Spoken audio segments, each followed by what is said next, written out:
It's a Monday. It feels like a Monday, and I love that because the last couple of Mondays around here, Prater, we didn't know what stinking day it was with everything going on with this football team. But now we're back in a rhythm. We got that sweet spot, if you will, for this program, and it starts with our main man, Dirk Koetter, former Boise State head coach, offensive coordinator, and just a man of the people here in Boise, Idaho. Coach Koetter, welcome.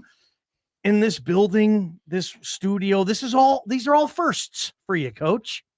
Yeah, my life is complete. I've been in the studio at KTIK. Ah, man. Yeah, do you like the way that Johnny sucks up to you after asking a Black Monday question as you're driving into town? Did you hear that coming? I was hurt. Did you almost pull a Yui and say, screw those guys? Oh, you got to face your fears. And I've been there and done that. And I can assure you both that Black Monday is real in the NFL. And those are real coaches with real families behind, everybody. I was watching ESPN today and, this guy's getting fired, that guy's getting fired. I mean, it affects a lot of people and it's not fun. Yeah, Coach, yeah, absolutely. And Coach, when you, I guess this season where it ended to where you are right now, before we kind of get going, the heck you been up to last few days? Yeah, I haven't been up to too much. I went to the dentist today, though. I went to the dentist. I have not been doing much. Did you have any cavities for the season or anything? No cavities, but they just couldn't get over that I didn't want to get x-rays. I had to tell them like 50 times, I don't need x-rays. Let's just get those babies cleaned up. Koetter getting grumpy with the dentist. I love that.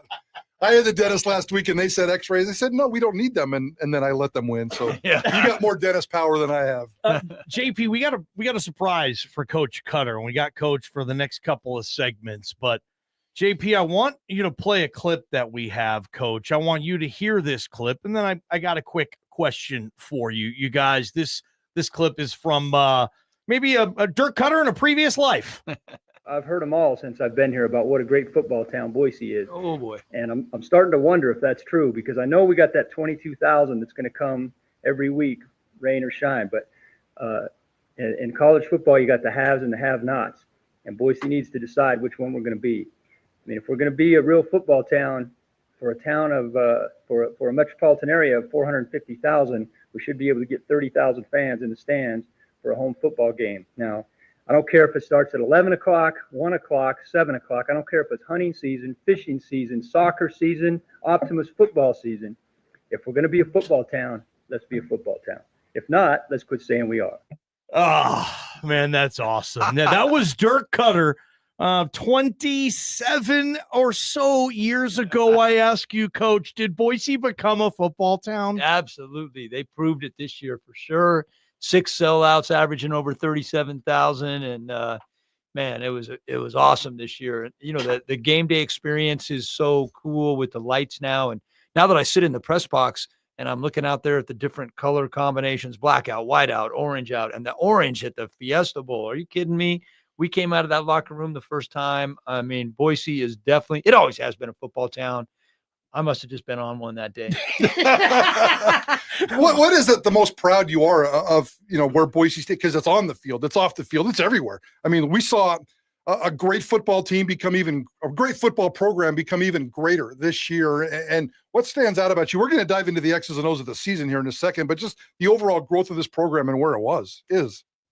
Yeah, well, going back to when I said that, I mean, look at the change in the facilities. That's the main thing. I mean, the Blameyer football building, the Kevin Williams, they've already, that if you've been by the stadium the last week, they were in there. I went down to clean out my office and they were blowing up that north end zone the very next day.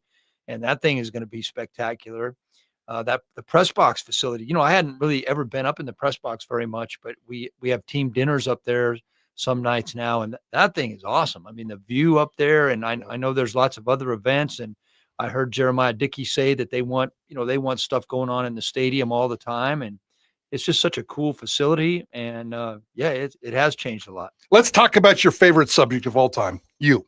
And let's talk about specifically this season. For 4 months, whether it's Joe Sixpack on Twitter or Mike Prater and Johnny Ballgame in the team room on Mondays at 12:15, your favorite 15 minutes of the season. everybody's had a chance, and you've been a coach and you've been grinding, and your focus has been on making a football team better for a win on Saturday. Let's talk to you about what this season was like. What were the pros? What were the cons? What were you proud of? What frustrated you? What was Dirk Koetter's season in review like? Well, season in review is, you come off the couch, and you get back into it, and you remember real fast why you retired the first time, because it's a lot of work. It's a lot of hours. And, the Coach Danielson and every head coach, they've got their plan laid out, and you're spending all this time. It's not exactly 2-a-days anymore, but it feels like 2-a-days. You're in the building all day and most of the night.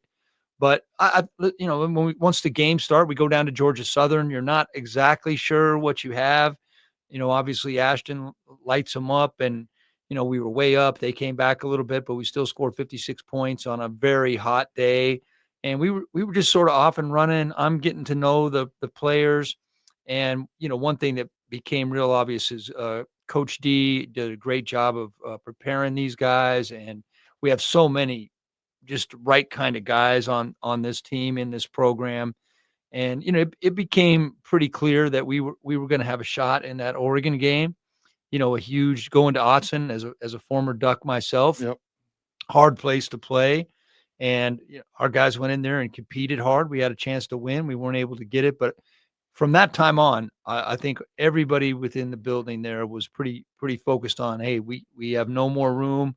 The players were adamant that, we were going to win out. We were going to win the conference, and we were going to get in this playoff. And that was pretty cool to see it come to fruition. It was. I mean, we were talking about that since media days, and it happened. It was a heck of, I'd loved having a front row seat to that whole thing. Coach Dirk Koetter is with us right here on Prater and the Ball Game. Your philosophies with running the football and the way you used Ashton, the way you guided him, 2,600 yards. Nobody does that, Coach. Well, like 2 people ever have. Why do you think your approach with Ashton and the way you used him was the best way to use him? Well, a couple of things about that. First, that's my approach. Isn't that my approach is play to your strengths, hide your weaknesses, and play to the strengths of your team. And that was the strength of our team. I think I mentioned in one of those early press conferences that between carries and catches 2 years ago, even when Ash was splitting time with George Helani, he averaged 22 touches a game. And, we had a goal of at least 25 touches a game. And, there some things changed as the season went on. Number one, when, Breezy Dubar never really was healthy this whole year. Breezy coming off an excellent freshman year, but Breezy was never really healthy this entire season, fought soft tissue injuries. Sire Gaines comes out of the gate on fire, but, he goes down in that second or third game of the year. And so once that happened, we were really thin at running back. Yeah. I mean, we had the mullet man, Tyler Crow back there, and we had Dylan Riley, who's going to be a really good football player. But that's one of the main reasons that Ashton's carries went up around 30, his touches went up around 30. But our line was built to run block. We had tight ends who could block. We had receivers who could block. We had a young, inexperienced quarterback who got better and better as the season went on.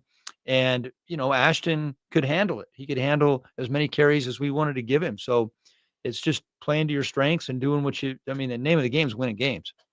Is there anything about Ashton Jeanty, and we could do the whole 30 minutes on Ashton Jeanty, but is there anything about him that caught you off guard, that surprised you, that something you figured out halfway through the season and let's take advantage of this? I don't know. I mean, he was just so dominant and so good. We really haven't heard your kind of side of the story about how this whole 4-month season developed. But what blew you away about Ashton Jeanty? Yeah, what blew me away, Mike, is I didn't know he could hit the home run like that. And I found out in practice, you're not breaking off 80-yard runs in practice because everything's on a short field. And, guys they're tagging off. You can't really tell for sure when a guy's getting tackled. But, when he broke off those long runs right off the bat against Georgia Southern, and he just looked faster than everybody on the field, I was going, wow, this guy, not only is he powerful, not only can he block, not only can he catch, not only can he have tremendous balance, but this guy can hit home runs. I got one Jeanty question as well on this season. I mean, when you look at him now, I don't know where you had him before the season to where he is now, but is he on a list of like guys that you've coached, like the Julio Jones and the Mike Evans, where they are just different? And if things go that right, I mean, they're going to get everything and more that they want out of this game. Is Jeanty one of those guys, Coach? Yeah, I think absolutely he is, and been blessed to be around some great ones. It was very cool for me to see Mike Evans tie Jerry Rice for 11 straight 1,000-yard seasons to start a career, and that was cool how that happened. I was texting with Mike last night. Yeah, I think that is all in front of Ashton. I mean, and I do think Ashton being a part of it, that even in the NFL, running backs became a little bit more valued this year, and I think that will pay off for Ashton come draft day. The one thing is, running backs the last few years have had a shorter shelf life than some other positions. You know, like Mike Evans, we're talking about 11 straight 1,000-yard seasons. I mean, there's not many running backs playing that long anymore, but True. I do think the sky's the limit for Ashton at the next level. Again, we could talk a million different questions, Ashton Jeanty. We got Dirk Koetter here in studio for about the next 15 to 20 minutes, guys. We're going to ask about Spencer Danielson. We're going to ask about Maddux Madsen. But before I forget, because it came up a couple weeks ago when I'm old, so I have to say it before I forget it. How come Boise State sucks at the screen game? You promised me an answer 2 weeks ago, Coach. 3 weeks ago. All right, I'll tell And you. those were your words, by the way. I think you said we suck at the screen game. We do. I'll tell you after the season. And no one likes screens more than I do. In fact, I'm sitting around watching games yesterday in the NFL, and they're throwing these easy screens out there, and I'm going, man, that's just how easy would that be to make yards that way?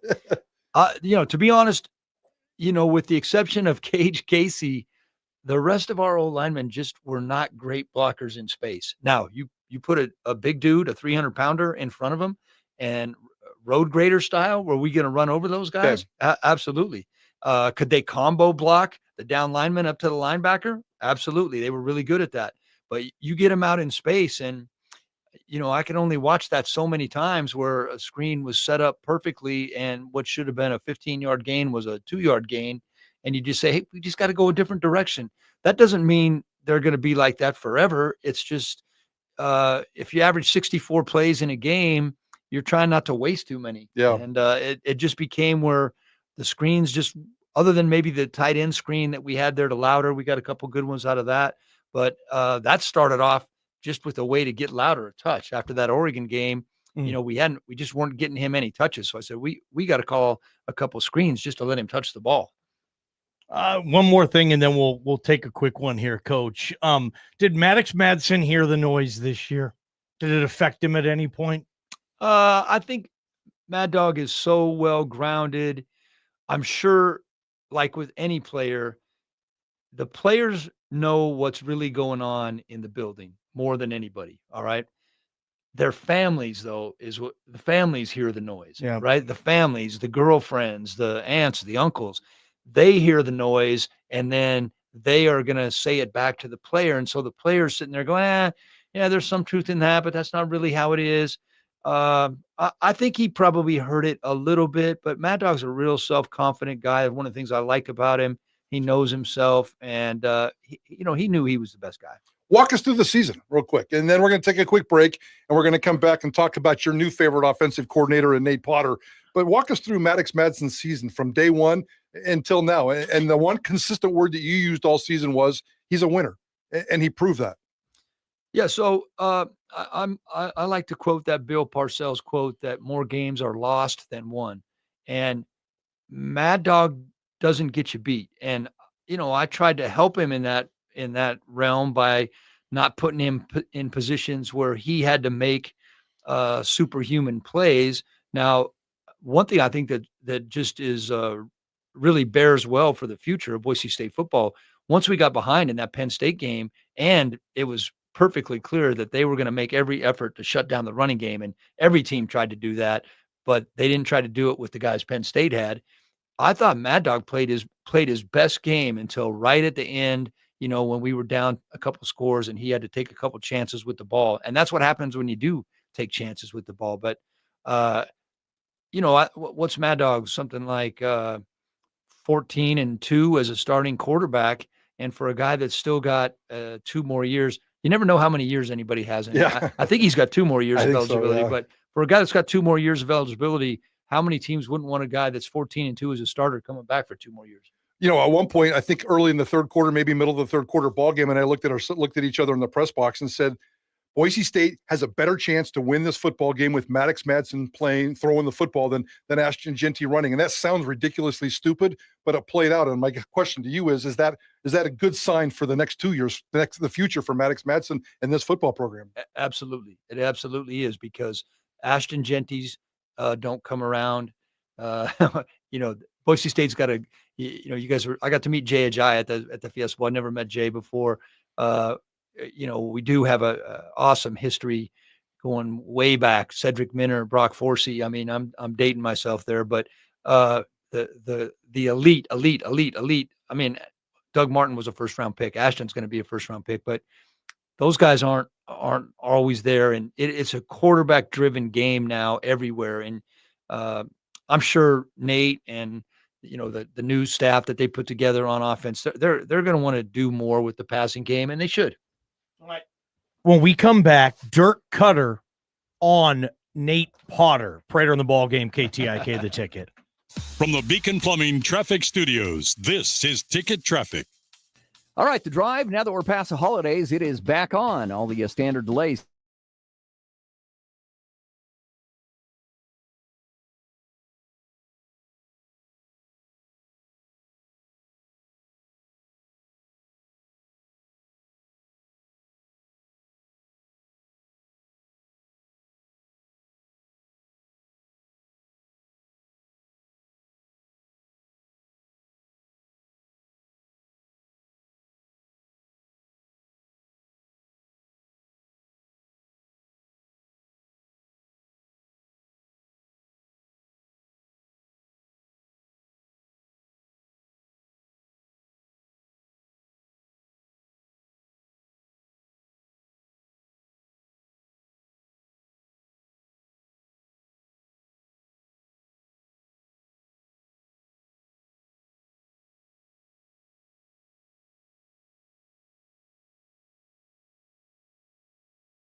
We've been talking Boise State football with generations of fans. Some things never change. Idaho Sports Talk with Prater and the Ballgame on Sports Radio The Ticket. Hey, make sure you're listening to the KTIK app on your phone. You can listen to IST or great interviews like the one we're in the middle of right now with a former Boise State football coach, Dirk Koetter. He wrote a kind of a thank you letter, a statement put it on his Facebook page. We'll talk about that moving forward, Coach. But again, appreciate your time. And I teased it, and you got a replacement. It's Nate Potter, Dirk Koetter on Nate Potter. Why is Nate Potter the right OC for this job, Coach? I am really, really, really excited about the future with Nate running the show for the Boise State offense. And I'm I'm passionate about the Boise State offense going back many years. So Nate, homegrown kid, played high school football in Boise, Idaho. Bronco, great player, All-American player, plays in the NFL. Nate started off at the bottom in coaching. I mean, Nate worked his way up. Nate has done all the dirty work. He knows what everybody's job is to contribute to the final product on Saturday nights.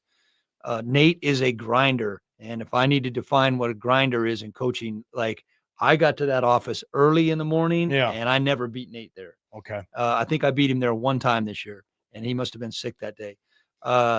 He is a perfectionist. He does not take shortcuts. And there's not that many guys like that are left out there.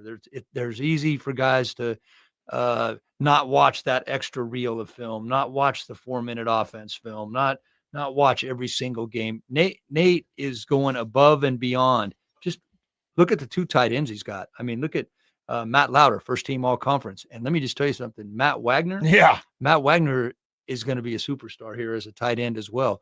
Look at how those guys block, they catch, they play on special teams. And, Nate has an offensive lineman's mentality, but yet when him and Matt Miller were coaching together at Montana State, they were as wide open as they could be. And so I think Bronco fans are in for a treat. And I know he's going to do it the right way. He's the right kind of guy, and I'm excited to watch it. In terms of you guys working side by side the last 4 months, press boxing games, practices, film work, 70 hours a week behind the scenes, how did you work with him as a play caller? Because I think that's the only thing that scares me, because I think we all know all those things about Nate. He's that kind of a quality dude. But the lack of experience, especially based on the experience that you had, how did you make that transition? Because I think you kind of knew that this was the plan going in. How did he become a better play caller? How is the Dirk Koetter influence in terms of play calling going to impact Nate Potter down the road? Yeah, I'm not 100% sure on that. I mean, I think until a guy, I think he's going to grow as a play caller as he does it more. Everybody does.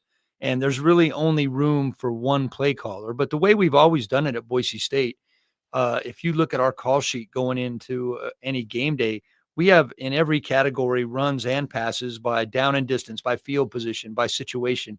We have the plays ranked. And then on game day, unless something crazy happens, you're pretty much just calling them off the sheet.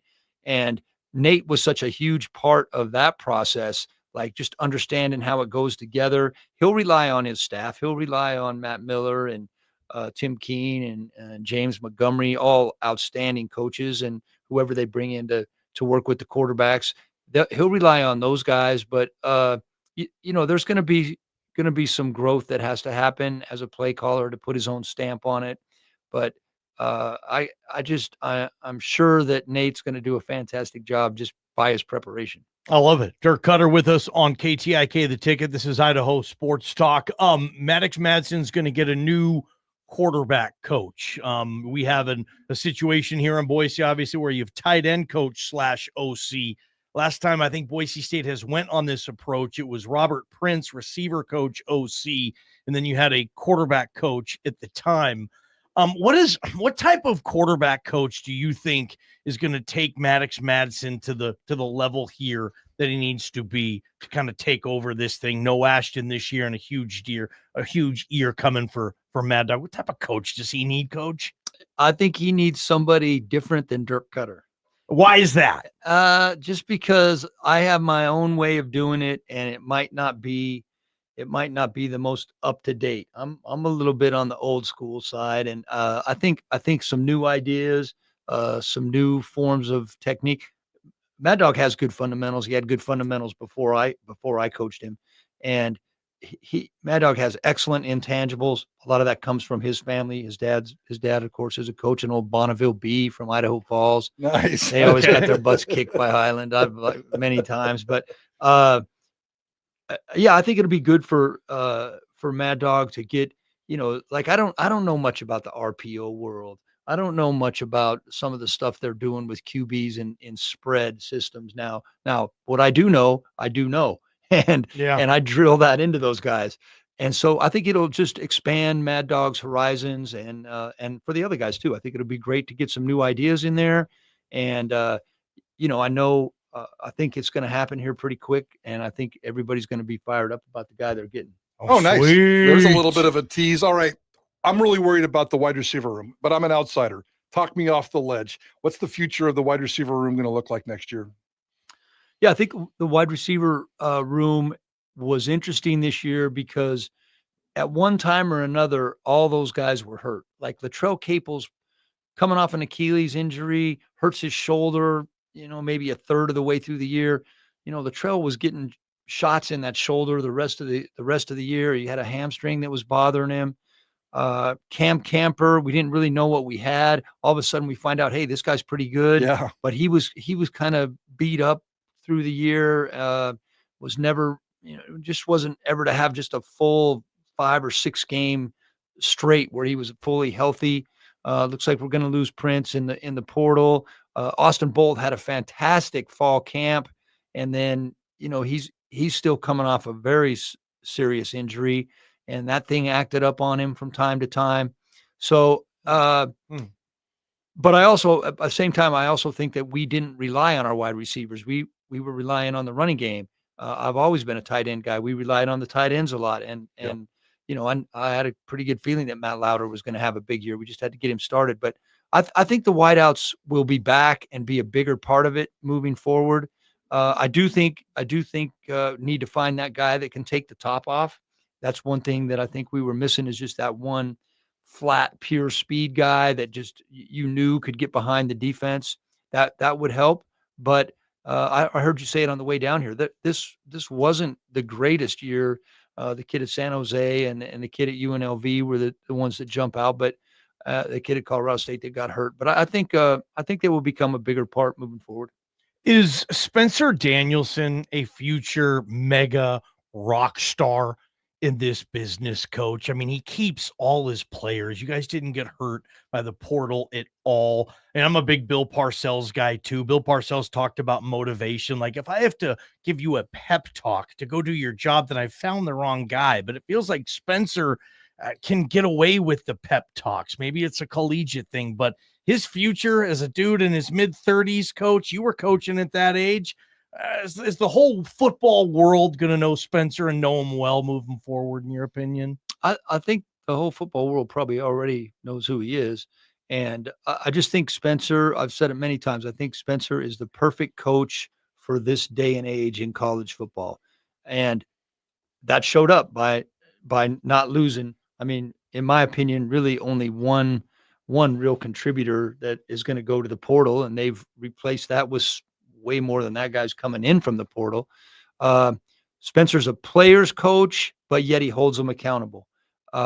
He's out there raising money. He worked so hard. It was hard. I mean, he was sweating it down to yesterday at midnight as far as was he going to be able to keep all these guys. And I know that's one thing I wanted to make a point of is how do we help him keep them is, it was fun to go to the college football playoff. We want to keep doing it. Boise's always been a developmental program, but it's going to take money. And I know, some of the comments that I got back is, hey, I'm all in on Boise State, but these guys are selfish. No, they're really not. They're really not that selfish, but it's just a matter of if, we're offering you $10 and somebody else is offering you $1,000. I'm interested. Yeah. I mean, it's human nature. I mean, you can't help it. It's not being selfish. And by how many guys stayed, that proves that Spencer's motivation style worked. As a parent, as somebody who's had a son that play at Boise State, you better believe you want a guy like Spencer Danielson. I mean, he's the right kind of guy. He got great values. He's a family man, and he wants to win. He's a competitor. Like, I don't know what else we would want in our head coach. Right. Yeah. We're going to ask that NIL, and we're going to ask, I'm more curious if you still write checks, literally write checks. So we'll ask you that. But I have another quick question for you. I first started interviewing you in December of 1997. You were in Vegas for the Vegas Bowl with the Oregon Ducks, and you had just gotten the Boise State job. And I've been asking you questions ever since then. I'm sure a lot of those questions have bugged you. You've gotten a lot better. Well, that's kind of the question I was going to ask you. That's the question I was going to ask you. I kind of feel like I'm the poster boy for your media angst, but I also think your media angst really isn't real. It isn't I know real. you like to have some fun, and I know we do bug you sometimes. And we're not the smartest guys in the room by any chance. Sometimes we ask you questions because we want to be the smartest guy in the room. So just what is your relationship with the media? No, I'll tell you what, I enjoyed my time with the media this year, and 90% of the time I'm teasing. You're playing a game. I'm playing a game, and I got a couple points that I want to get across. I always want to hear what you guys have to say, but yeah, it's just dealing with the media. What the media coaches tell coaches, people that coach you up in the media, say, hey, you're supposed to be using this media time to get your message across to the fans. And that makes a lot of sense. It really does make a lot of sense. But unfortunately, when they're up there saying, well, why don't you throw it to Ashton more? Yeah. Why don't you run more sweeps? Yes. Why don't you screen it more? Why do you always run the ball up the middle? Why do we always run it up the middle? And I want to say, well, I think we're number one in the country in scoring right now. I think we're number one in yards right now. Like, what do we need to fix? The object is to win, but it's partly a game. I mean, I get it. That's why I put that thing in my letter about haters gonna hate, man. Haters gonna hate. Save it for this letter because I've heard it all before, and I really don't give a damn. But the fans in Boise are great. The media, what you guys do, the media that covers Boise State has done a fantastic job, and it makes it fun for this town. And this town is definitely all in on Boise State. That shows up at the box office. Yep. And we need it to show up a little bit more in the NIL world, though. Yeah, how do we do that? Horseshoe Collective, our boy Joe Nickel is working his tail off, coach, and we don't have and this is how you guys want it. We don't know the numbers. We don't know how you coordinate who gets what and whatnot. But what we do know is that there can never be enough in the Horseshoe Collective. Right? Yeah. Well, let's get some numbers out there. Okay. Like our Boise State's salary cap. Our salary cap is $2 million. Didn't know that. And that's up from maybe something like $1.6 million last year, but it's around $2 million. Okay. Every year, every roster cycle. Every year for a calendar year, it's going to be. That's what it is right now, and trying to grow it. But the people we're competing against, maybe not in our current conference, but where we're going and who we're expected to compete against, it's as high as $20 million. Yep. All right. And, one of our quality control coaches recently took another job at a middle of the pack Big 12 team. And he was down there for a week or so, and he called me. He goes, we just got our NIL budget. That moved from 2024. It was $9 million. 2025, it's $12.5 million. Wow. Okay. And, it is what it is. So Coach Danielson and however, I'm not privy to exactly how they divide it up, but that's when I said that part about guys are getting offered 2 to 10 times more. Yeah. That same coach told me that every starter that started for Boise State, that started significant games for Boise State, would be able to get at least $200,000 a man on the open market. I know for a fact that just last week, just after the Fiesta Bowl, one of the key starters on defense got a call from the Oregon Ducks offering him $700,000. Wow. Cage Casey. Yeah. Cage Casey's going to be probably a first-round pick. Would have probably been a high pick this year, but I do think he needs another year to develop. Going to be the next probably first or second-round pick.